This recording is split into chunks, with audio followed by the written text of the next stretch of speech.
સગીરાને દુષ્કર્મ કરનાર 2 લોકોને 20 વર્ષની કોર્ટે સજા ફટકારી। આ બનાવને જાણવા મળેલ વિગતો મુજબ આ કામના આરોપી વિનોદ કુમાર ઉર્ફે વિનુભાઈ નટુલાલ ચૌહાણ, ઉંમર વર્ષ 40, ધંધો મિસ્ત્રી કામ, રહે હાલ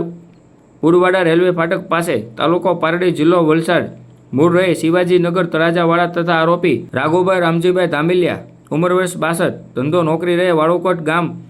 પટેલ શેરી, તાલુકો પાલિતાણા નાઓ એક સંસ્થામાં તારીખ 7/8/2023 કલાકથી તારીખ 8/11/2023 કલાક 24 દરમિયાન આ કામના ફરિયાદીની સંસ્થાની એક કિશોરી, ઉંમર વર્ષ 16 વર્ષ 6 માસ 19 દિવસ સગીર વયની હોવાનું જાણવા હોવા છતાં તેણીને સાથે જાતિ સતામણી કરી બંને જણાએ તેણીને સાથે શરીર સંબંધ બાંધી દુષ્કર્મ કરેલ હોય,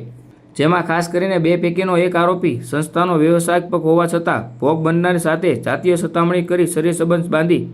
દુષ્કર્મ કરી અને આરોપીઓએ સાથે મળી એકબીજાને મદદગારી કરી સંસ્થાની અંદર ગુનો કરેલ હોય। આ અંગે જે તે સમયે પાલિતાણા રૂરલ પોલીસ મથકમાં ઉપરોક્ત બંને આરોપીઓ સામે ઇપીકો કલમ 376(2) JN 376 તથા પોસ્કો કલમ 6(10)(17)(18) મુજબનો ગુનો નોંધાયો આરોપી ઝડપી લીધા હતા। આ અંગેનો કેસ ભાવનગર 3જી એડિશનલ સેશન જજ તથા સ્પેશિયલ પોસ્કો કોર્ટ જજ હેતલબેન દવે સાહેબની અદાલતમાં ચાલી જતા અદાલતે સરકારી વકીલ ગીતાબા પી જાડેજાની અસરકારક દલીલો, આધાર પુરાવા, સાક્ષીઓ વગેરે ધ્યાને રાખી આરોપી વિનોદ કુમાર ઉર્ફે વિનુભાઈ નટુભાઈ ચૌહાણ અને રાઘુભાઈ રામજીભાઈ ધામિલિયા સામે ગુનો સાબિત મળી જુદી જુદી કલમો હેઠળ 20 વર્ષની સખ્ત કેદની સજા ફટકારી અને રોકડ દંડ અદાલતે ફટકાર્યો હતો।